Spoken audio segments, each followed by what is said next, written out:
I just wanted to take the opportunity to open here for just a minute or so. One of the things I wanted to do is, again, thank Human Health and Performance for sponsoring the Innovation Lecture Series that they've had for a while, because it certainly fits into all the things that we've been talking about here at JSC, including JSC 2.0, which is about advancing human spaceflight by looking at how we can do things differently. And so anytime we can understand how we can perform our jobs more effectively, more efficiently, and all in the goal of advancing human spaceflight. That's what we're encouraging everybody to do across the center.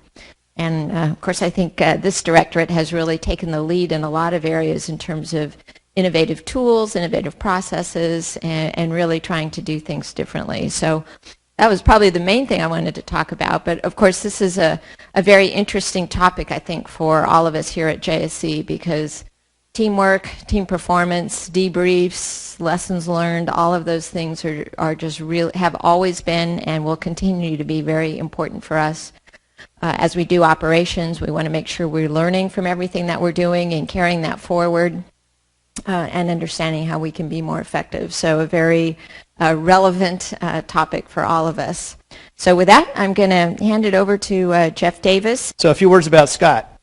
He's an industrial organizational psychologist with over 25 years as a practitioner leading the group for organizational effectiveness, which he co-founded in 1987.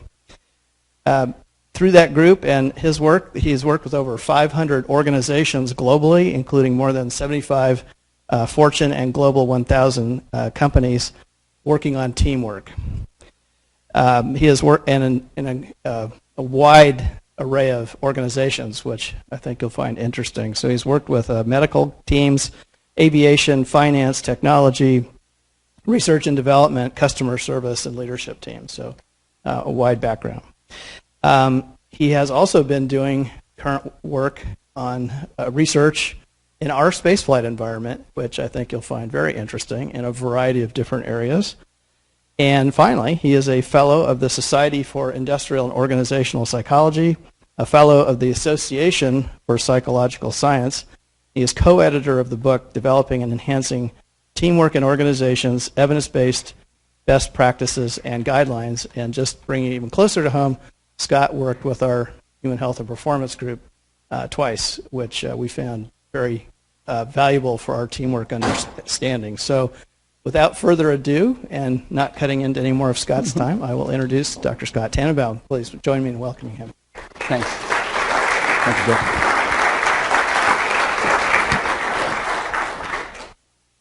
I love getting applause before I even say anything. That's just a great way to start the day. I think everyone should start their day that way. For the last 3 years or so, I've had the good fortune of being able to do some research with people at NASA. I'm certainly going to share some of that information with you. And as Jeff mentioned, we've worked with a lot of teams over the years, so I'll also share some of our experiences there. But to start, I just want to give a quick thank you, because our 3 years of work that we've done would not have been as successful if it wasn't for the support of a lot of people. And certainly colleagues on the BHP, HRP side, including Brandon Vesey and others, have been very instrumental in guiding us.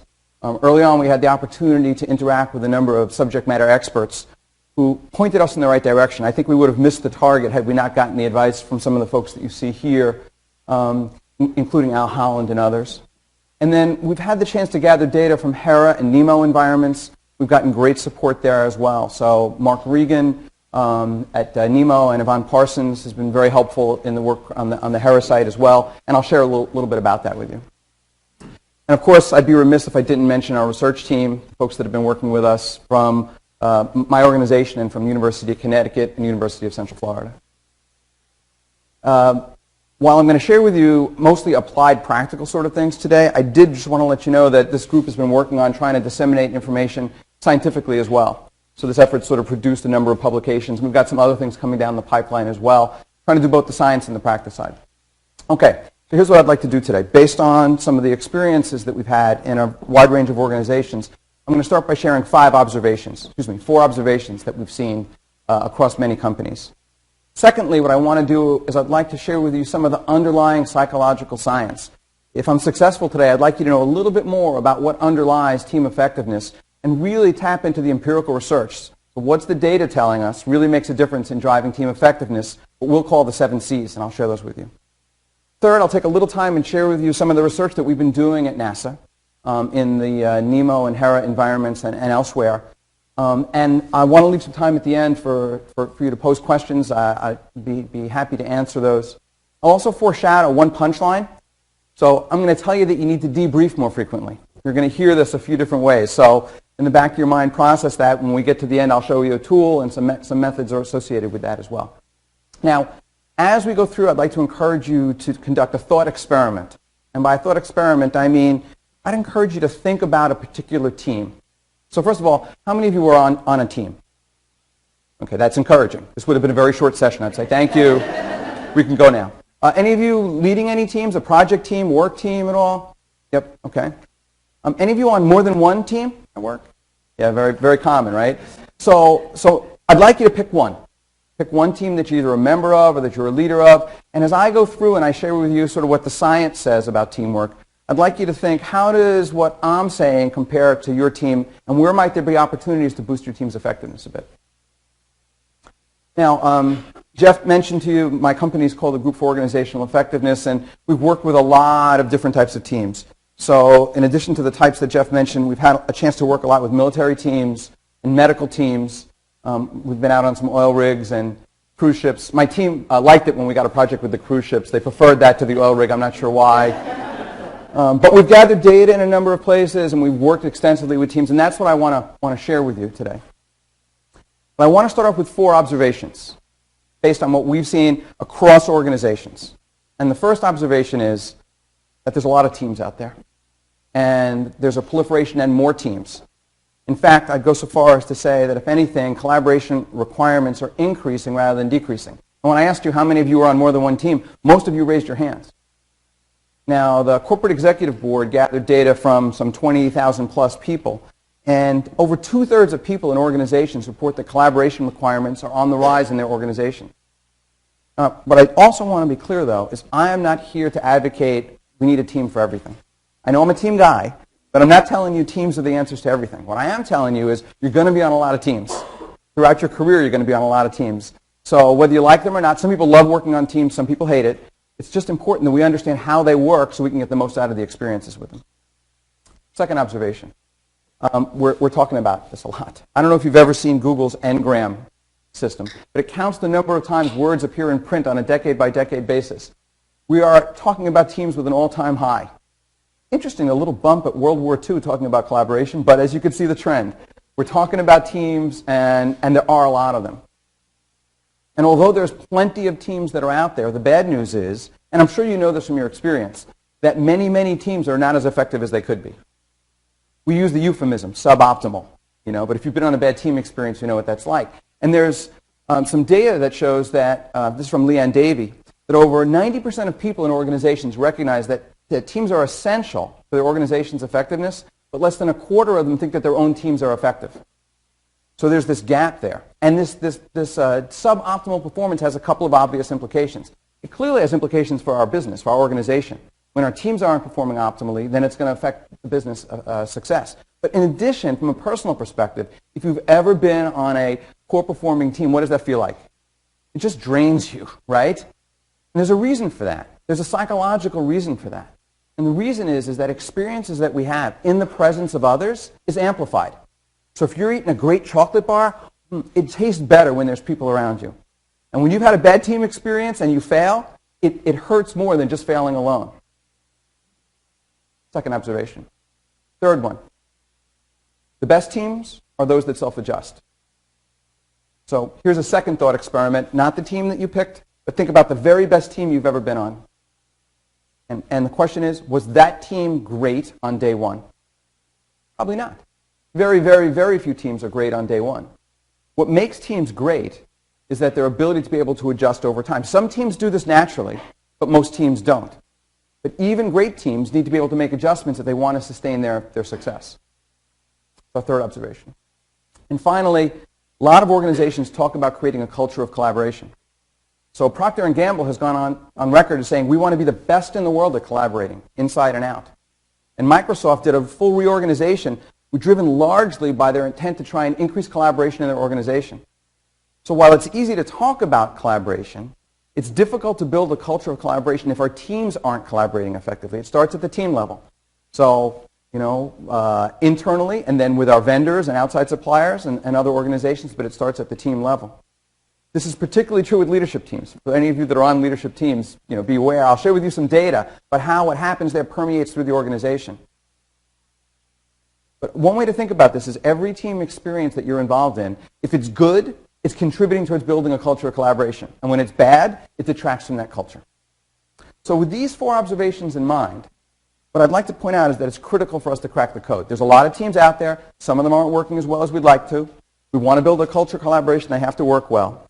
We've got to crack the code. And the good news is in the last, let's say, 15 to 20 years, there's a growing body of empirical research that's actually giving us some tangible insights about what drives team effectiveness.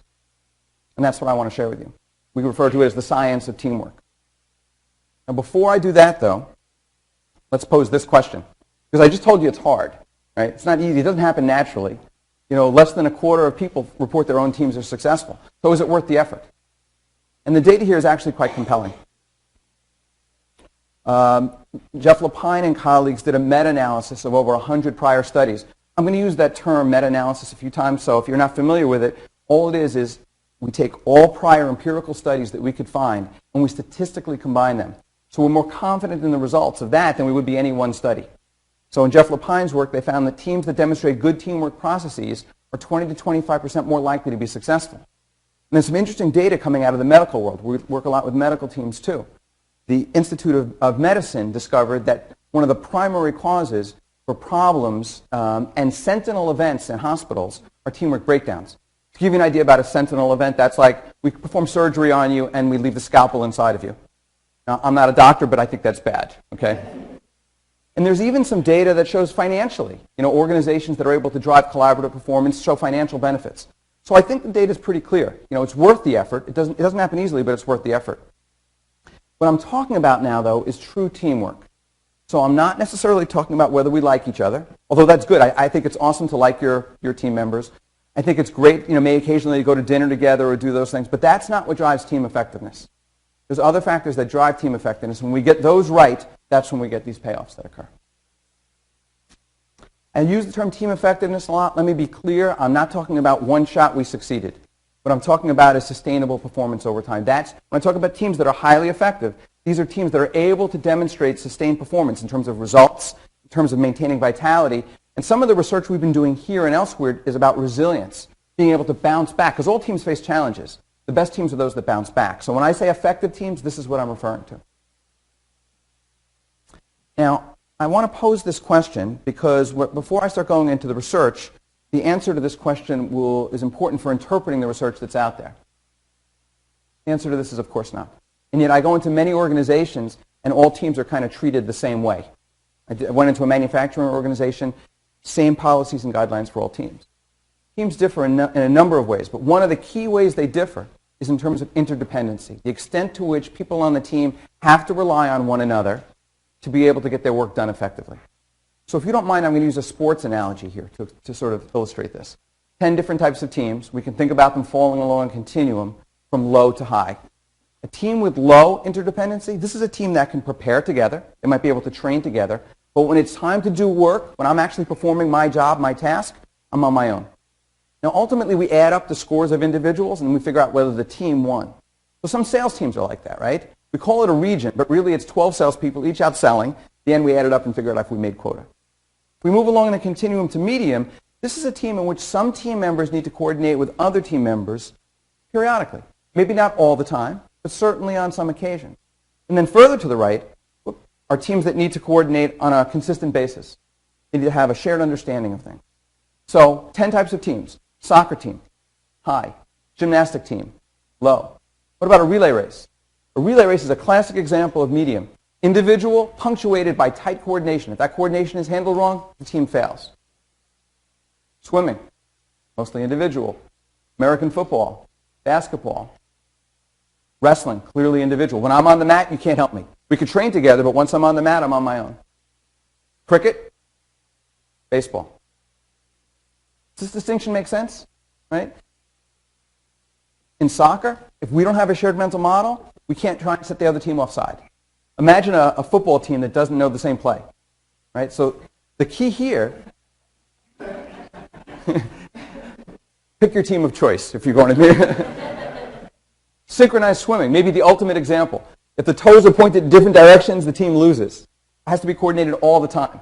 The reason this is so important is that as you move from left to right on the continuum, teamwork, coordination becomes more important in predicting success. There are some work teams, and I put teams in quotes here, that really all that's needed is just not getting in each other's way and being civil. Because really it's more a wrestling team. But if your team moves it all along the continuum, starting here to wrestling plus and over, you're going to require some coordination. So let's go back to the thought experiment. You have your team in mind. Where do you fall today? Is your team operating more like a wrestling team, wrestling plus, baseball, baseball plus, football? Where are you? And equally important, should you be there? You know, would you be better moving along? I know in some senior leadership teams that I've been working with, almost consistently they've been saying, you know, we need to move a little bit left to right on this. Okay. This is important background before I talk about the research itself. So here's what the research reveals. It reveals there are 7 consistent drivers that determine whether a team is going to be effective or not. Again, let's do that thought experiment. Have your team in mind as I talk about the 7 C's. Where's your team on the C's? 7 C's are this. The first one is capability. Do we have ample knowledge, skills, and ability on our team to perform the task that we've been assigned? The second is about mindset. We call it cooperation. Attitudes. Do people on your team want to be on your team? Third, coordination. This is about the behaviors. This is at the heart of teamwork. Are we behaving as a team? Fourth, communication, both within the team and from the team outside to others. Fifth, we call cognition. This is the extent to which people on your team have a shared understanding about priorities, about sense of direction, about roles. Seventh, we call coaching. It's really about leadership. We would have called it leadership, but then we wouldn't have 7 C's. That wouldn't have been very good. We'd use the term coaching, but it's not just about the leader. It's about whether other people on the team also are demonstrating leadership behaviors. And lastly, conditions. And my colleague Ed Solis and I have been working in this space for a while. Ed likes to say conditions may be most important because teams don't operate in a vacuum. Right? So what are the conditions in which your team operates? What I'm going to do is I'm going to talk about these 7 C's and share 1 or 2 research findings that may be of interest associated with each of them. Let's start first with capability. Remember, this is about does your team have the knowledge, skills, abilities, the capabilities to be able to be successful. And sometimes in the movies you get the impression that teamwork can overcome anything. The Bad News Bears, you know, ragtag team, they don't have the talent, but somehow they still win. In your work experience, does that really happen? No. So let's be clear, and the data shows this. If you have big talent gaps, it's hard to be successful. Teams do need competent individuals to be successful. But what's very interesting is simply boosting talent levels won't always boost team performance. It's true on the left end of that continuum. You add another star wrestler and an independent task, they'll be fine. But the research shows that if you start looking at above baseball team interdependency, sometimes adding talent actually decreases a team's performance. The 4th star on an NBA basketball team decreases that team performance. And very interestingly, you even see it in chickens. Chickens, and I'm from the Bronx, so I don't really know much about chickens, but what I've read is that if you take another alpha rooster and put them in a hen house where there's already a few roosters, egg production goes down. So it's not always, because you need talent, I want to be clear, but it's not always the answer, let's just get another talented person on the team. What matters very much are the other 6 C's, how the team works together. And some very interesting data from the financial analyst industry where Boris Grossberg and others have done work here. We've actually done work with them as well. These are folks that make 7-digit salaries. They're stars in the ultimate sense. They're supposed to be an analyst of an industry, the auto industry. You take these folks, and I see these organizations who think it's all about that person, and they steal them for another organization, on average, 5-year decline in performance from that person until they're back up to their levels. Particularly true if their team doesn't move with them, because it's not just about them, it's about the people around them. And particularly if they go to a place that has less favorable conditions. Okay, that's capability. It matters, but it's not the sole picture. Let's talk about cooperation. Remember, cooperation is about attitude. One of the attitudes and mindset that really matters is something called collective efficacy. We use that term as psychologists to mean the belief that individual team members have that their team will be successful. Not that I will be successful, but I believe that my team will be successful. And what the research shows is that all things being equal, teams with higher levels of collective efficacy outperform other teams. Stan Gulley and others published a meta-analysis on this. Now, when your team is all the way to the left, it's about self-efficacy and self-confidence. But once you start getting a little more into dependency, it's a matter of having a belief that we can be successful. And I talk to teams pretty regularly where I ask individuals, do you think you'll be successful? And they go, yes. What about your team? Not so much. Those teams are at risk. Now, I'll share with you that I'm a Boston Red Sox fan in baseball. Yes, I know. I'm from the Bronx, and I root for the Red Sox. You really don't need to know anything else about me other than that one fact. 2012, they were the worst team in baseball. On the start of the 2013 season, Dustin Pedroia and a few of his teammates get in a taxi cab who's driving erratically. And Pedroia says, hey, buddy, slow down. You're carrying this year's World Series champions. He maintained collective efficacy, even when the team wasn't performing well. Pretty impressive. If you're following them now, this is the second year in a row they're doing badly, I wonder what their collective efficacy is today. Maybe not so good. The second sort of cooperation or attitude that's of interest is collective orientation. Collective orientation is, we sometimes use the word team player, you know. They think team first, not me first. So collective orientation, people like being on a team. And the data shows, Jim Driscoll, Ed Salas, and others have shown that collective orientation is in fact related to team performance, in part because it improves team interactions. But here's my experience. Not everybody on your team needs to be high in collective orientation. You need enough. If your team doesn't have enough, you struggle. If your team has enough, it sort of greases the skids a bit. And some very interesting research coming out of the Australian Special Forces. Their special forces are just like us in the U.S. Very rigorous, you know, very difficult, individually demanding skill set. You want to know what one of the top predictors they found of success in the Australian Special Forces is? Whether people perceive themselves as team players or not. It outpredicted physical fitness scores and other cognitive ability scores. This also helps dispel a myth, which is, oh, I can either be a team player or I can be an individual success. The data doesn't support that. You can be both. You can have the mindset that team matters and still be an individual success. And most of the cooperative attitudes, like trust and respect and cohesion, they emerge from the other 6 C's. So I can't make respect on my team. I can't make trust. We do the other 6 C's right, and those things tend to emerge from it. So let's do our thought experiment. Would your team benefit from some additional capabilities, either by bringing in somebody or maybe training? If I asked all the people on your team, hey, is this team going to be successful, what would they tell me? And do you have enough of these team-oriented people on your team? If not, those might be opportunity points. Okay, coordination. Coordination is about the behaviors that teams exhibit. Like I said, it's at the heart of teamwork. I already shared with you Jeff Lapine's work that shows that behaviors improve the probability of teamwork success. Now, Michelle Marks and John Matthew from our team and Steve Zaccaro have taken this a step further. They did a nice job of sort of splitting out and understanding the factors. I could probably spend an hour and just talk about that, right?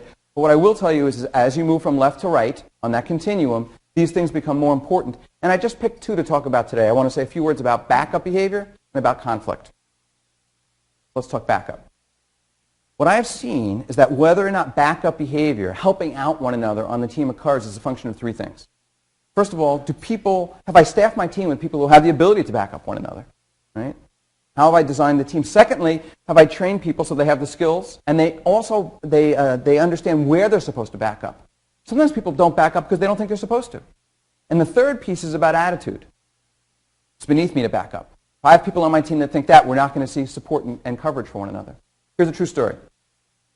I was flying from Albany, New York to Boston, Massachusetts. I get to the airport. We're waiting for the plane, and it's a little 9-seat propeller plane. And I'm dressed like this, you know, and I'm the first person to board the plane. And there's one pilot, and there's 9 seats. So I jokingly asked the pilot, do you mind if I sit up front? And she said, no, come on up. Cool. So now you're in the plane, you're getting up behind me. You look in the cockpit, and you see, like, someone in a pilot suit and Scott. How do you feel about that backup? Instantly, I will tell you, my attitude was awesome. So much that she had to keep saying things like, oh, don't touch that. So it's not just attitude, it's knowing when, and maybe when not, and also having the skills. Now let's talk conflict. Conflict is complex. Is conflict good? Is it bad? Depends. What does it depend on? Well, first of all, it depends on what your team is disagreeing about most frequently. If you reflect back on your team, right, all teams disagree about things. Where are you spending your time disagreeing? And this is from Frank DeWitt, and some of his colleagues have discovered this. If most of your time disagreeing is about interpersonal sorts of things, performance declines when you have conflict. If most of your time is spent on process things, tactical stuff, scheduling, things like that, performance goes down. But when most of the disagreements are about the work itself, the task, then it depends. Sometimes performance goes up, sometimes it goes down. But what does it depend on? Brett Bradley from the University of Oklahoma and others have shown that it relates to psychological safety. We use that term to mean the extent to which you can be yourself in a particular setting. When psychological safety is high on a team, task conflict actually boosts performance. When psychological safety is low, almost any conflict hurts the team. So that's one factor that drives it. The second factor is the way in which conflict is handled, what the team's style is. And there's 3 common styles that tend to show up. This is from Leslie DeChurch's work. One style that we see in teams we'd call a competitive one. We have to fight, and it's about whose idea wins. Well, no, not exactly. It's about who wins. So it's really important that I win the arguments here. You've probably been on teams in which that's the predominant mode. In contrast, have you been on a team that's been in avoidance mode? We shouldn't disagree because that's bad. We won't like each other. So let's not voice our opinion. Let's be very careful about things. This won't surprise you, but those two don't work particularly well. The third style is more collaborative in nature. And it's not that there's not winning and losing, but it's the ideas that win and lose, not the people that win and lose. And the goal is to come up with the best idea. And teams that adopt that style, which is we're not avoiding it, we're engaging in it, but may the best idea win and it's fine, when they have conflict, it boosts performance. What about communication? Anyone here think communication is not important? Right? I mean, it's a fundamental premise of teamwork, right? Very often when I say teamwork, you think communication. But what's clear about the research is it's not always the case that more is better. It's not just we need to communicate more. It's about the sharing of unique information that drives team effectiveness and communicating in a way that has closed-loop communications, meaning that both parties understand what's been said. So one thing you need to be careful about, if this unique information sharing is really what drives things, is that people inherently tend to assume that other people have the same information that they do. In a study that was done, it took one participant on a team, pulled them out, gave them some information, and told them you're the only person on the team that has this information. And yet when they put them back and watched the team, that person almost inevitably did something or said something that only makes sense if other people had that information. Think about that. They were just primed, and they couldn't avoid doing it. So sometimes unique information isn't shared because people assume that other people already know it. And so we've got to really be conscious about drawing out that information. And for any of you that are on hierarchical teams, we see this in military and medical, but other hierarchical teams, the leader really has to encourage this, speaking up, or else sometimes junior people won't share information that they have. Here's a counterintuitive finding. I was in Las Vegas. Let's say I was doing research on probability theory. And I went to a restaurant called L'Atelier, very, very nice restaurant. It has an open kitchen concept where you can watch the kitchen staff. And during the meal I'm watching, and this kitchen is quiet. Stuff's flying out there. And coordination without even saying anything. Like one person's working on their plate and they look and they see a little sauce stain over here and they just clear off the other person's plate. Oh, humming. And partway through the evening, a group of big spenders come in. And they want to order these meals that are off the menu, and truffles and all sorts of things. All of a sudden, whoosh, they huddle up. Someone comes out of the back. The volume level increases. They figure out their plan. Whoosh, they get back to work and quiet again. So it's not always the case that it's about more communication. In fact, there's an inverted U. Some of the most effective teams don't talk quite as much as other teams do. Okay? It's about unique information sharing. Okay, so let's do back to our thought experiment. Have your team in mind. The members of your team know who's supposed to back up and about when and what they're supposed to be backing up about. Which of those styles, those conflict styles, would typify your team? And what do you spend your time disagreeing about? What about your team sharing of unique information? And is it possible that your team could do a better job in keeping each other well informed? Just process that a little bit. It's called cognition. Remember, cognition is a shared understanding. We like to use the term shared mental models. Research shows that highly effective teams have shared mental models. We're all having this, and we can have shared mental models about a variety of things, like how a task gets performed, or if this problem occurs, then what? When we worked with oil rig crews, what we would do is we would take folks on the offshore and on the ground here in Houston, video connection, and we would present scenarios and talk about what would happen if this occurs, for them to build a shared mental model about ifs and thens. But it can also be about where we're headed and who's responsible for things and priorities. This is why that quiet kitchen could be quiet, because they had a shared mental model. about how things are supposed to be performed. I watch surgical teams where the person's handing the scalpel before the surgeon even asks for it. And in sports, you see, like, the ability to be able to do a blind pass in basketball because I know that forward's going to be filling the lane. Good teams have shared mental models. Now, a little deviation here. I decided I wanted to include one very tangible sort of thing that I've seen in many, many, many project teams and management teams. So if you take away only one tangible thing, this is the one I'd like you to do starting tomorrow. Be really clear when you're in team meetings whether what you're involved in is trying to make a decision, whether you're seeking input from the people that you're sharing the information with, or whether this is simply updating. I see this being a source of conflict on a very regular basis in teams where you think it's about a decision being made, and I think I'm just coming here to update you, and I get annoyed that you're querying things. Just this simple thing seems to have a boost in teams that we work with. Okay, now back to the regularly scheduled program. All right, let's talk coaching. Look, we could talk about leadership for days. I want to point out two things that we see from the research related to coaching. And the first is what we refer to as servant leadership. The research is starting to show that when a leader is perceived, at least as part of the time, as a servant leader, you get some better results. What you get are perceived fairness, trust, and these we call organizational citizenship behaviors, going above and beyond your job description. Right? And what do I mean when I say servant leadership? Well, here's the difference. A servant leader, the perception is that the team members, the leader works for the team members. My job as the team leader is to remove barriers. Football analogies, I'm the offensive lineman. Very often, though, the perception is that the team's job is to make the leader look good. That's not servant leadership. So it's not that it has to happen all the time, but when teams perceive some degree of servant leadership occurring, you get better results. The second finding that I think is really interesting relates to shared leadership. And I'm not talking about the official assignment of 2 or more leaders. What I'm talking about is having members of the team step up at times and demonstrate leadership behaviors. So you're not the leader, but you coach somebody on your team. You're not the leader, but you give them feedback. You're not the leader, but you're ensuring there's some accountability among other team members. Teams that demonstrate a little bit higher levels of shared leadership tend to outperform others, which is not surprising as we move organizationally to teams that have flatter organizational structure, meaning the leader can't be available for everybody all the time. And conditions, the 7th C. Teams do not operate in a vacuum. What happens around them makes a very big difference.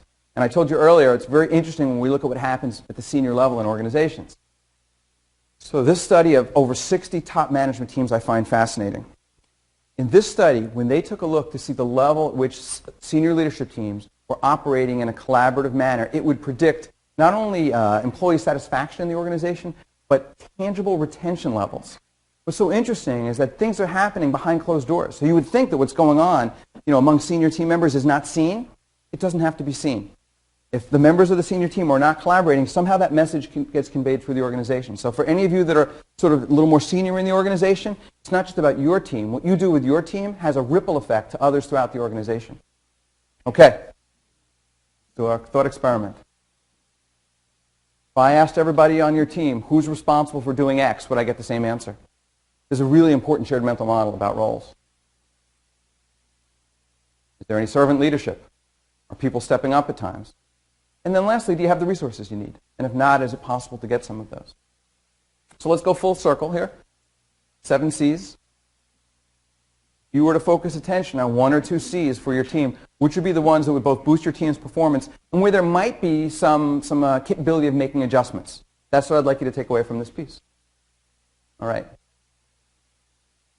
So how do we affect the 7 C's? 5 opportunities for being able to affect the 7 C's. I'm only going to focus on one of them, but I do want to mention what the 5 are. First one is when we're hiring people into our organization, are we hiring enough people with collective orientation? That's the first one. Second is, when we're forming teams, do we spend time to think about the mix of people and not simply who's available? Second. Third, what are we doing to prepare leaders and teams, whether that's about training or other sorts of things? Fourth, how do we help them adjust? And finally, rewards. If you want to ask me questions about rewards, please do so at the end. I won't have a lot of good stuff to tell you. It's one of the trickiest areas, but still one of the places where we can either encourage collaboration or discourage collaboration. But let's talk about adjustment. And the reason I want to talk about adjustment, and when I'm talking about adjustments here, I'm talking about teams engaging in constructive conversations to allow them to self-adjust. Remember, the best team that you were on wasn't the best team on day one. It was the best team because it adjusted. So that's why this is one of the ones that I think is one of the most powerful levers. And the reason it's so powerful is having constructive team conversations can influence any of the 7 C's. You might agree, you know what, we need to bring someone in who has some skills that we don't have. That's what's missing from this project. You might agree, we have a difference of opinion in terms of priorities. We need to talk about this because we're getting in each other's ways. So really want to encourage, and the research here is pretty clear. Chris Sarasoli and I published a meta-analysis that shows the teams that debrief perform about 20 to 25% better. It's a very simple intervention, you know, to have a structured debrief, but the impact, the benefits are pretty high. And if you think 20 to 25% sounds high, which it does for a very simple intervention, I want to share with you, and what we did with the U.S. Navy, we taught prospective commanding officers how to conduct debriefs. Love the Navy. They let us randomly assign people to conditions. Some people got our training. Some people got 2 more hours of technical training. They ran simulated combat. And the teams that had leaders who ran effective debriefs outperformed the other teams by 40%. 40. That's a massive number. And we taught them nothing technical. Like, I don't know which end of a Tomahawk missile you're supposed to stand behind, which does not make me popular on board ship. I can tell you that now. So I want to encourage you, again, a key takeaway here is I want to encourage you to do some more of these debriefs. And here's what I mean when I say debriefs. I'm not simply referring to elaborate deep dive after action reviews or after there's been a major problem or once a project's over. I'm talking about pausing periodically from your work, doing a little bit of reflection on how we're working together, engaging in a discussion about what's working and what adjustments we need to make. Pick 1 or 2 things you want to do a little bit differently, agree to it, and get back to work. And this doesn't have to be a day-long activity, but this periodic cycle helps teams be successful. Now, I'm going to segue here and talk about some of the research that we've been doing at NASA. And really a key focus that we've had has been on debriefs. That's the piece that I'll focus on with you. So switching gears here now to talk about some of the research we've been doing here. And our grant has this title. Has a lot of really good words in it. You know, I mean, you got to like, who's against composing and resilience? But we did do some research in the composition area, but I want to focus on the sort of self-sustaining teams. Our primary focus was on long-duration space, you know, and innovations to be able to help with that. But secondarily, we've been asking ourselves as we go through this research, what are the implications for teams here on Earth? And is there any secondary benefits from it? So, you know far better than I do, right? The need in long-duration space missions is different than in other missions. So it's isolated, confined, extreme environments with long communication lags, with mission control. In very tight quarters. All this means that crews doing long-duration space missions are going to be more autonomous, by definition, than any prior crews than we've ever had. Right? And what that also means is that they're going to need self-management countermeasures, things they can use on their own without ground being able to help them all the time. That's what our focus was on. And the other thing they need to do is they need to be able to sustain resilience. Remember I talked about resilience, that ability to bounce back. In the face of both acute and chronic stressors. Think about the 2 types of stressors as low-level stressors that might annoy you. You click your pen, you know, during the meeting all the time, you know. Or in a small confined habitat, you know, your definition of privacy may be different than mine. But also to be able to deal with big stressors, you know, when a big problem occurs. So this is kind of our focus. But okay, if this is the need, what can we build in terms of a countermeasure? And we reflected on, you know, how useful debriefs were in some of our prior work, and we thought, what about a debrief capability that can be self-guided by teams themselves?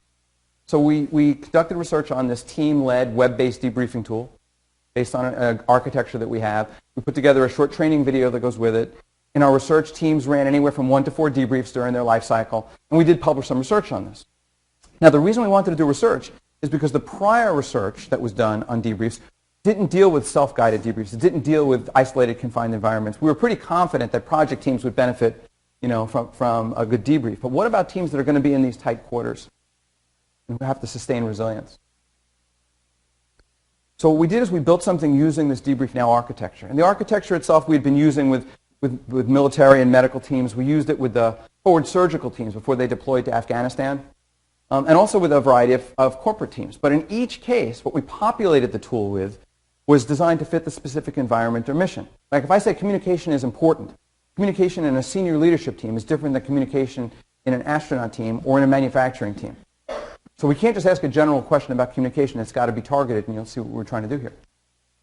So the way this tool works is they go online. They're given a series of questions about their team. It takes them 3 to 4 minutes. They're all multiple choice questions. They answer quickly. The tool then produces a customized discussion guide, which is unique for each team. So this team gets a different debrief guide than the other team does. They use that to discuss what's going on. They pick a few things to make adjustments on, and they move on. In our research, we've been allowing them anywhere from 15 to 40 minutes. You heard Jeff Davis say earlier that we worked with his team. Jeff's team also was willing to be sort of guinea pigs to try this out. With senior leadership teams, we might take an hour or 90 minutes with them. Key thing that we tell teams when we introduce this is that you own it. So you can have a discussion, and this is true for your teams too. You can have a discussion, but the team needs to own any agreements. So it's not like, oh, because something showed up in the guide, we have to make a change. No, you decide what changes you want to make, which is why I think it's well received and why actually changes are occurring in the teams that do the debriefs. So here's an example. This is one of the questions from when we did research with NEMO. I'll talk more about NEMO, but this is an undersea group of astronauts undergoing training, and they were asked a question about whether they were getting sufficient sleep, because we know that that can drain resilience. And based on their answers, that would target what the team should talk about. Do they need to talk about this or not? Here's an example of one from our senior leadership research that we did. This is an interesting one. We asked the question, the pace at which you're operating on. We found that a source of conflict in senior leadership teams is when some people think the team is moving too fast and some people think the team is moving too slow. And it never gets articulated, but it creates friction during meetings. So this surfaces it. Do we need to talk about our pace or not?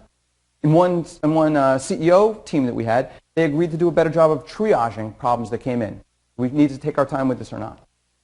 And then the team would get a sort of summary guide like this. This is sort of the screen they see. They could see their high, moderate, and low priority levels. And then for anyone that they want to be discussing, they start with the highest priority. It gives them a screen that looks like this. One thing we found is not to give the exact numbers, not 3.71 or 82%, because then they debate about the numbers. So instead what we do is we just give enough to say, this is important. Your team felt it was important. Hey, here's a big open-ended question. Let's start talking about it. Let's follow up a bit. And then the last one is always a forward-looking question. So do we want to do anything differently about it? And the team could say no. On to the next one. When we did the research at NEMO and HERA, the types of topics that we focused on fell into three categories. Resilience-related topics, teamwork topics, and task work. And these are all important. So these are factors that are really important for teams that are going to be working and living together in confined spaces. Questions about privacy and meals and maintaining connection with home when you're isolated. But then there's also some of the classic things related to the 7 Cs and some things related to specific tasks, like in the NEMO thing, their most recent EVA. And again, the content was revised to fit the particular missions. So I'm going to briefly tell you about some of the results that we found in 4 different environments testing this tool. And the first study we did was at a lab environment. This is at the University of Central Florida. It was really a chance for us to have very tightly controlled conditions. It wasn't realistic in the sense of being folks that are like astronauts. These were student teams, but it was a space simulation, and we could create a lot of need for resilience for them. 48 teams, chance for us to refine things. Up here, this is the little thing that tells you we did sophisticated analyses, but I decided not to show you pages of little things with asterisks and bullets on it. Instead, if I cut through all this stuff, this is what we found. Teams that debrief and teams that entered with higher levels of efficacy was almost a surrogate measure of capability, performed better. But here's what's interesting. The reason they performed better, it was all predicted by going through resilience. So what happens is teams that had these sorts of discussions and that had the ability, they were more resilient, which in turn led to their performance improving. Second thing we did a small usability study with 3 teams here, 2 leadership teams and 1 hardware team. The focus was really more on, is this something that is perceived as credible? You know, it's good that the research says it works, but if people don't find it a useful experience, they're not going to use the tool. So this is just some data that we have, 5-point scale. Yes, these teams felt it helped uncover problems. They thought teams would benefit. And since I was actually running the debriefs on this rather than the team, we asked them, could we train leaders to do this? And as you can see on a 5-point scale, they're saying, yeah, 4.6. But then we did a series of studies in 2 habitats that you have at NASA. First of all, I think these are really great habitats for doing research. The folks we worked with in both these habitats were extremely supportive, and I want to tell you a little bit about each. Some of you, maybe many of you, are familiar with the HERA habitat that exists here at JSC. This is a great place to conduct research on teams. You know, we're able to put people in an environment that's similar to what they might be living on on a planet during a long-duration mission. We can close the doors. And when we did studies with them, we did a series of teams that lasted 7 days and 14 days. And I understand next year it's going to be up to 30-day periods of time. 8 4-person astronaut-like teams. We gathered a series of data from them. And what was nice, too, is that we could make some manipulations. So we could change work levels on given days. You know, we could sort of put some things that test their resilience and delay communications. And for the teams that were in for 1 week, we had them do 2 debriefs on days 3 and 5. Again, This says fancy analysis. This is what we really found. Here the effects were more direct. The debriefing tool and resilience both predicted team performance. But one thing that we found that I thought was really interesting, we found a moderator effect. The time influences the relationship between resilience and team performance. So as a mission goes on, resilience is more closely related to performance. At the beginning of a mission, resilience and performance are unrelated. But over time, if we have a loss of resilience, it will affect our team in some way. And this has implications for long-duration missions, because it's not going to stop at day 6 or day 14, right? We're up on year 3, resilience is likely to be even more important. Another thing that we wanted to make sure was that a good self-management tool should have diagnosticity. It should be able to identify where there's potential concerns. So this is just at a glance. We chose 4 teams from our research, 10 factors, and you could see sort of the fact that results were different on different days and for different teams. What that means is that different crews need to discuss different things at different times, right? And that makes sense. So whether it's this tool or another tool, just some way to be able to make sure that we're guiding our teams to have conversations about the right types of things. Now let's talk NEMO. NEMO is an undersea habitat. Again, many of you may be quite familiar with this, but it's off the coast of Florida, about 60 feet below the sea. Think about a habitat that's about 40 feet wide, confined space. We conducted studies there with 2 crews. One did a 7-day mission, one did a 10-day mission. These are international crews of astronauts. Here they are actually sitting around using the tool. Depending on the length of the mission, we had them do 2 or 3 debriefs. And some of the questions were about those resilience topics, about sleep and food and privacy. Others were about teamwork and task work. And we gathered data from them. Now, right off the bat, I think what we really wanted to find out here, since this is the target audience for future missions, would they find this useful? Because if the astronauts don't find this useful, it doesn't matter what the science says. Right? It's got to be something that's both acceptable and empirically valid. So very positive reactions. And one really nice thing is that when the NEMO 18 crew had a chance to use this, they said afterwards, is there a possibility that we can also allow NEMO 19 to be able to try the tool, which I thought was pretty encouraging. 5-point scale, we get data from the various groups, and pretty consistently positive reactions from the folks, both analog environments. And here's just a few thoughts from them. So a chance to be able to encourage people to speak up. It's a conversation starter. Answering honestly, which I think is really important. And look, when communicating with ground, there's going to be a little bit of sort of screening that takes place. This was an important one. We find that one of the pitfalls in team debriefs is that maybe not spending time on the important things. And then some comments here about the missions. My favorite quote I didn't put up here was one that said, is there a family marriage version of the tool? To make sure that the soccer pickup schedule is handled properly. So I want to share with you, based on all of that, a couple of things looking forward to the future. So in space, a few things we found. It's going to be really important to allocate time on the schedule for the crews to be able to do their own debriefs. It's not going to happen naturally. They all like it, but this is from them. They told us, please make sure that there's time allocated in the schedule and allow some time for us to talk amongst ourselves. That's very important. Third, the content can't simply be on task work. We've got to guide them towards things about resilience and things like that. They may not naturally talk about privacy, but if they talk about it early enough and deal with it early in the mission, it's not going to be a problem. And they suggested more frequent ones at the beginning and then less frequently. And they also said, is it possible for crew members to be able to trigger their own? Hey, we've been out for a while. We think maybe it's time to huddle up and have a conversation. Now here on Earth, probably should be trying to ensure that astronauts are doing some of this sort of self-debriefing, self-management stuff here, so having them lead some of their own debriefs. But here's the real takeaway. I just want to encourage you. You don't need this tool. I mean, the tool is great. There's other tools that are out there. What I really want to encourage you, those that are on management team, project teams, R&D teams, etc., just get in the habit of periodically huddling up and conducting these debriefs. The Debrief Now tool is one. Some of you may be familiar with team dimensional training. There's other tools that are out there. But what I'd suggest is there just needs to be enough structure around this. So it's not just at the end of projects, and it's not just let's get together to discuss. Make sure you put a little bit of structure to your effort. So final words, 3 takeaways. Teamwork matters, and it won't necessarily happen on its own, so we need to spend some time and focus on it.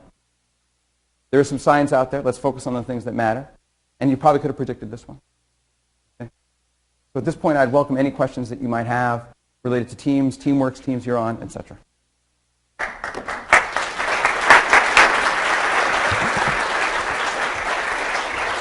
Okay. Let's see if this is still on. Okay, perfect. So we wanted to leave the last 30 to 45 minutes for a Q&A session. I know some people came ready with questions, so please don't make me stand up here awkwardly. Ask your questions. Raise your hand. I can get you the mic. Thank you. Thank you.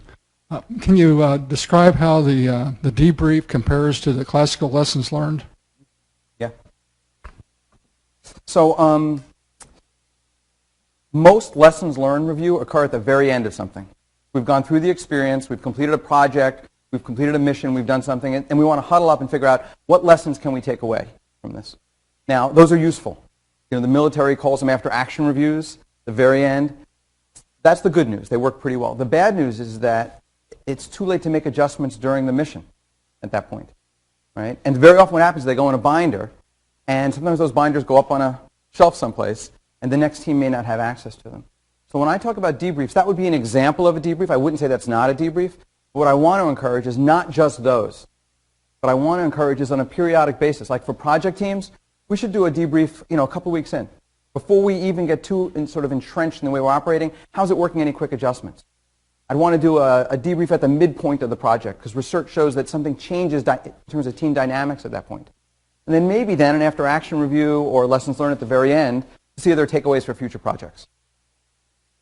So a real key to the debrief is that it has to be relevant and has to resonate with the team. So this is why sort of asking generic questions doesn't seem to work as well as asking very targeted questions. Whenever we build the questions for this, we work very closely with subject matter experts. So we built a debriefing tool for manufacturing teams at Frito-Lay. We spoke to the folks that were experts in packaging and processing. Where are the potential breakdowns? Which they may be based on the 7 C's, but when we talk about communication in a packaging team, what's it about? So when we built this out for Hera and Nemo, we talked to the folks that were very familiar with the mission, got their input from it. And then what we'll typically do, and I encourage you in any debriefing tool that you use, you speak to the experts, you draft it, you put it back to them, and you say, does this make sense? And then the real test for us is, in a tool like ours, is does it prioritize them properly? So the reason we did all this usability testing is to say, okay, it guided you to talk about privacy first. Did that make sense? It guided you to talk about EVAs. Did that make sense? And that's sort of the second validation. And at that point, we feel like we're pretty confident in the content. I have an additional one too, sorry, real quick, just to tag on to that. Can you speak a little to the balance of task work type questions in the debrief versus more the teamwork as you were talking about? Yeah. So if I leave teams alone, I put them in a room and I go, we've allocated an hour and we'd like you to just huddle up and discuss how things are going, have a conversation. Engineers will talk about tensile strength. Doctors will talk about, the patient's disease, right? Finance people are going to talk about whether they hit the numbers or not. Teams don't naturally gravitate to talk about teamwork-related things. Someone doesn't say, did we back up at the right time? Are we sharing the right information? Are our priorities clear? So I think it's important to have a balance. And when I lead debriefs, it just requires a little more effort on my part to focus the team on teamwork-related things because they're naturally going to bring up the task work. But I think a balance is appropriate. It's perfectly appropriate. In fact, it's useful to engage in conversations about a particular event that occurred and how we handled it. That's very much about task work. Like the EVA questions, very much about a particular task. Or we want to explore why a certain problem occurred. That's about the task. But I think what I'd encourage you is to make sure that if you're allowing it to happen naturally, what you'll probably need to do is be sure there's someone in the room, a team member, a team leader, whatever, that says, hey, let's talk about some teamwork-related things as well and not spend our whole time just on task work things. That's where the comfort zone is. Yeah, so my point of comparison is when I've run them just with me there versus when there's the tool there. And you can run into a challenge in either of those cases. I mean, probably the biggest thing is if a leader really, really, really doesn't want to do this, it's very difficult to be able to run debriefs effectively, right? But the other thing is, yeah, you can run into a group that takes a little bit longer to warm up. I find that the warm-up occurs a little bit faster with the tool because people have already thought about it and weighed in, and they've done it anonymously. This is a really important point. When they answer those questions, they don't put their names in. So this topic makes it to the top. It's one that a lot of people on the team think it's important. Sometimes all it takes then is one person to say, yeah, I thought that was a concern, and all of a sudden you see the flow in. But you're absolutely right. Different teams have different dynamics. We just used the tool with a half a dozen teams in Hong Kong. Now, I was participating remotely, so I gave a talk remotely, and then there were 6 teams. And what was really interesting is that these teams were cross-cultural teams. So much in the way our astronaut crews are international, these teams were made up of people, half of whom were from Israel, and half of whom were from Asia. And you want to talk about cultural distance in terms of style, there were style differences there. And there was no facilitator. So someone from the team was the one that ran the sessions. And the feedback we got was that actually it's the first time in a while they had open conversations. And I think it's because they first had a chance to think and weigh in. You know, and introverts tend to process things a little bit first. So you come to a thing, we all huddle up and ask the question, how's things going? And the biggest extrovert in the group goes, well, let me tell you 42 things that I've seen. You know? And by the time the introvert's ready to go, it's like, okay, great, thanks, let's go. So, oh, I didn't have the chance. You know? Research shows, and Kim Yench from UCF has some data on this, that shows that the best debriefs are those in which a higher percentage of the team members participate in the discussion. So you're onto something important there. If you're a team leader, you have to ask. You got to draw things out a little bit. And sometimes you can say, what do you think, or what do you think about this? Yeah. So I think ideally, teams should get in the habit of doing a series of them. And in part because of just what you described. You know, if we haven't done them a lot, right, I'm on a team, we haven't done these before, we're starting to do this, some things are starting to surface, it's kind of interesting, we may not get a chance to touch on all of these things. And very often, in fact, what I'll do is I'll leave some materials behind when I run them so that a team can have their sort of own discussion continued afterwards. So I do think those sort of over time make sense. What we found in some of the research we did with crews that were together for 14 days or for prolonged periods of time, we had to start varying the content. So it wasn't going to be the same questions on day 3, 5, 7, and 9. On day 7, we started asking some questions about connection to family and disconnect. And as we've been thinking about this with long-duration space crews, we thought we need to have a pool of items, some of which will be more appropriate at different points in the mission. And I think that's also true with leadership teams. You know, I've done these both ways. With some leadership teams, we asked the same questions, and we were able to do a check to see if there's progress. And in other teams, it's like, let's introduce a couple of new things into this next set and see whether it's something worth talking about. But I do think you get more benefit if it's part of an ongoing, again, regardless of the tool you use, just to periodically do the check-ins. They don't have to be long, elaborate, but a follow-up to the conversation you had probably would be worthwhile. Okay, I had a couple questions emailed to me, so I know we're kind of going the debriefing path, so I'm going to throw a wrench. We're going to utilize you as the team expert that you are. One emailed question to me was asking about what do you do if you are on a team with individuals that are essentially at the same level as you, but the competency isn't there, and so in meeting the deliverables or tasks, certain individuals are pulling their weight more than others, and it's causing dissension and kind of tension, but it's a difficult topic to address. What are your thoughts on how to approach something like that? So first of all, that's probably a very rare occurrence. I can imagine that none of you have ever experienced a team where some people were contributing more than others. So, you know, like any good detective, I think we have to sort of sort through the clues to figure out what's going on. So I'm asking myself, as I think, which of the 7 C's? Right? So is this a capability question?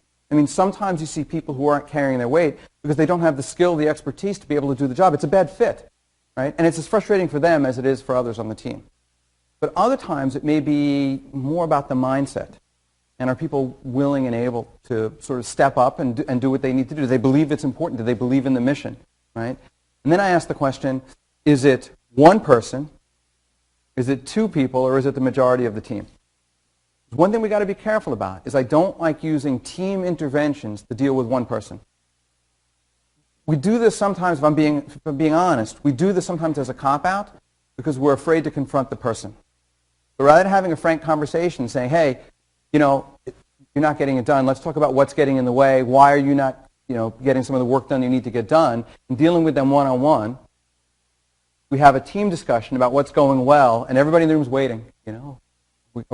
Is that person going to be called out or not? So in some cases the answer is it's a one-on-one conversation. Right? Now if you tell me that it's over half the team That's a more systemic question. We've got to figure out what's getting in the way. It could even be a cognition issue, right, where some people aren't aware of their roles or the priorities. So it appears to me like you're not carrying your weight because your priorities are different than my priorities. I see this with over half the team, then we definitely need to huddle up and talk about it.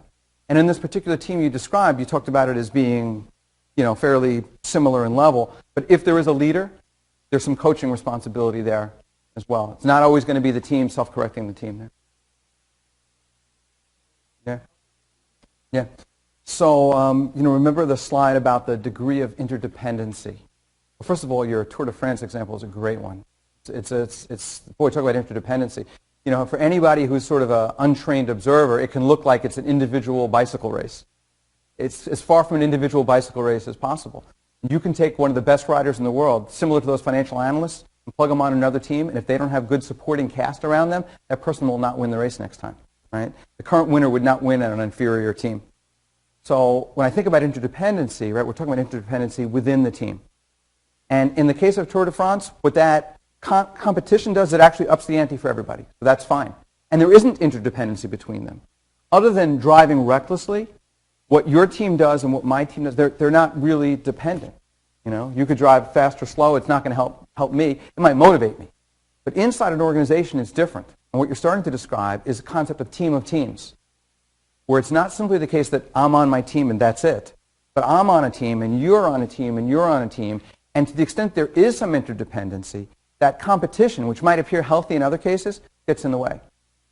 So what we've been starting to advocate in those environments is it's great to huddle up your own team. It's great to huddle up your own team and engage in debrief discussions. But if we really need to have cooperation with the secondary team, then we need to sometimes huddle up with them as well. And that's true even if you think about ground crew and a flight crew, right? They each have their own. They should be having their own discussions. But periodically, there's got to be the bigger circle drawn. And if we don't, we don't create any context for those teams that are both competing and need to collaborate, the natural tendency to compete is going to win out. And that's where the problem occurs. I had another email question. Mm-hmm. I promise these are just not my questions. Somebody asked. And I'd like to report that I didn't email them either. So. Plans. Another question that was sent to me was asking about, and so now in the context of your presentation, the team maybe is well selected, so kind of different from the last scenario I gave you, and there's a high motivation, but some of those conditions, the C, one of the 7 Cs, isn't there. So you have a very highly motivated team, maybe the leader isn't as receptive to using some of these strategies, or the organization doesn't provide the resources, or the team just doesn't feel supported that way. What can a team do in that situation to continue to thrive? Yeah, let me differentiate between two factors. Let me differentiate between the coaching C, right, when it's about the leader, and the condition C, when it's about the resources, the environment, the support. On the condition side, one of the things I try and coach teams about is that we need to be clear about our negotiables and non-negotiables, right? And also, I like to talk about there being sort of 3 zones. There's a zone of control that we as a team can simply decide we're doing this differently. We don't need anybody's permission. Great. That's like the blue zone, right? Then there's a middle zone where we can't control it, but there's a chance we can influence this. And that's kind of the yellow zone. And then there's the red zone. And the red zone are those things that we can neither control nor influence. And it's really important to be able to be aware of those distinctions. It's important from a personal health perspective because, incidentally, spending a lot of time in the red zone is physically debilitating. Research has been done with adolescent girls and has lately been extended to older humans, and systemic inflammation levels go up, which is related to a lot of diseases. When you spend too much time in that red zone, you're unable to let go of unattainable sorts of things. So the first is let's be aware. The second is the things that are in our blue zone, let's just do it, And then let's figure out those things we can go after and request. And that's that yellow zone. And I think as a team, sometimes it's worthwhile saying, what are we lacking? And let's put together a compelling business case and request it. But let's be clear, if it's in the yellow zone, just because we put together a good case doesn't mean we're going to get it. Right? And then when members of the team come back and keep referring to things that are in the red zone, have you ever had this experience on a team? There's someone that keeps going back and bringing up those things that you can't do anything about.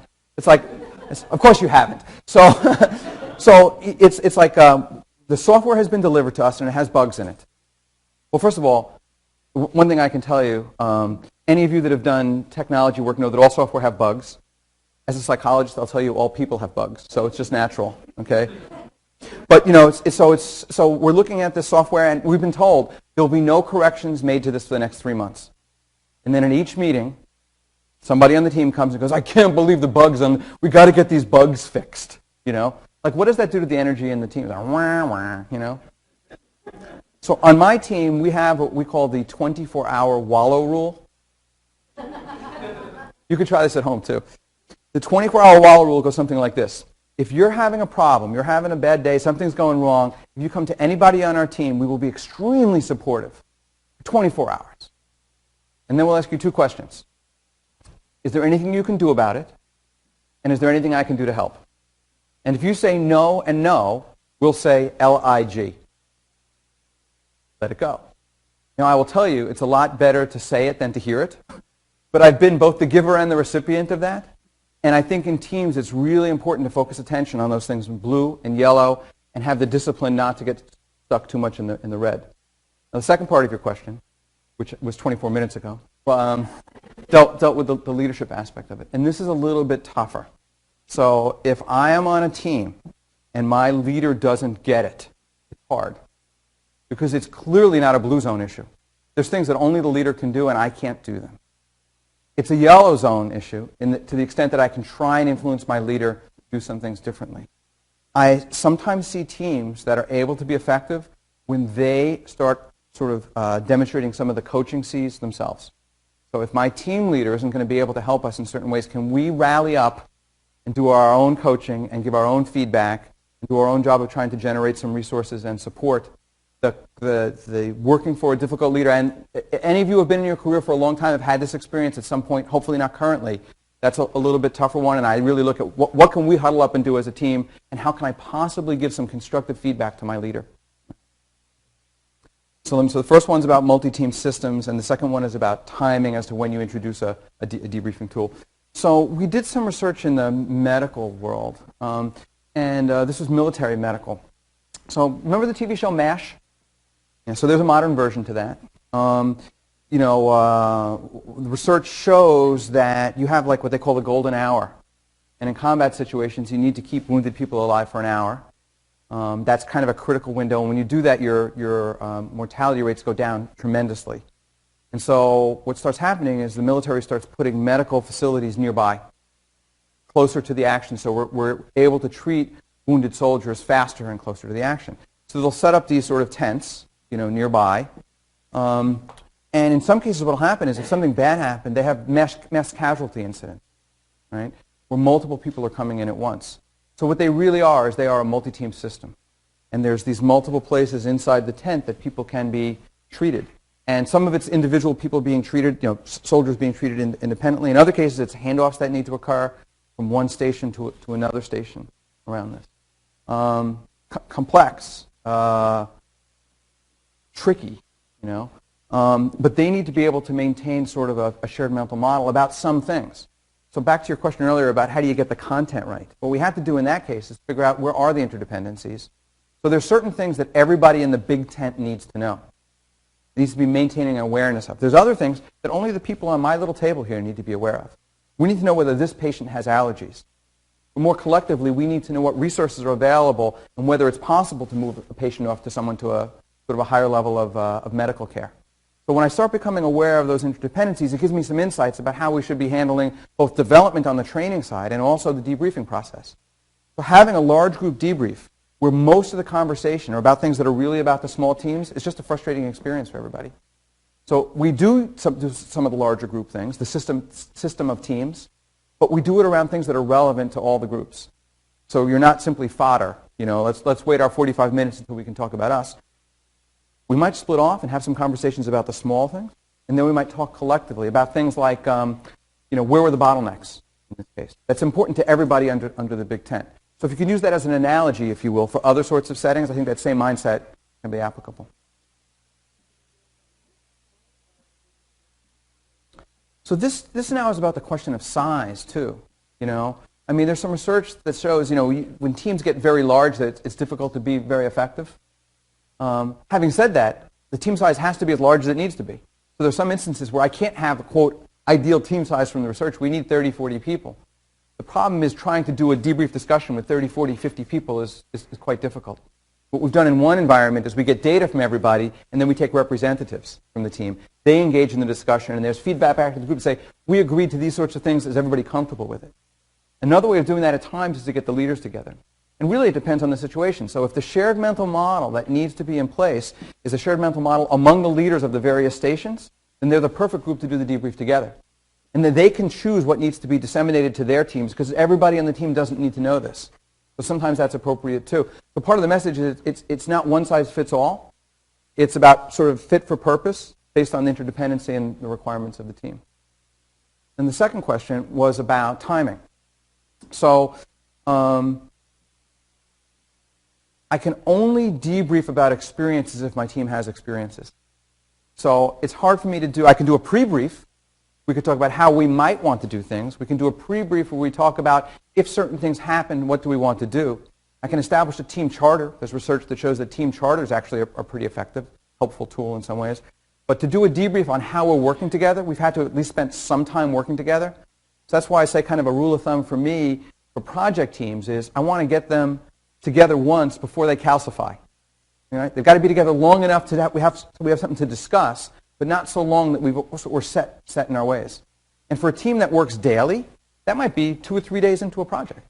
For a team that meets weekly, it might be at the end of week 2 or week 3 where we have that initial conversation. But before the team ever works, I would call that more of a pre-brief, which can be an effective intervention too. Yeah.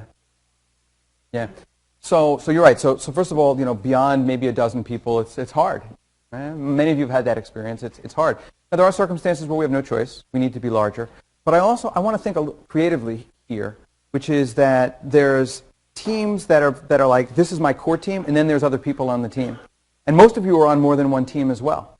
So thinking about a solution in which we have our core team, and it's 8 people, it's 10 people, but we have times in which we invite other people in.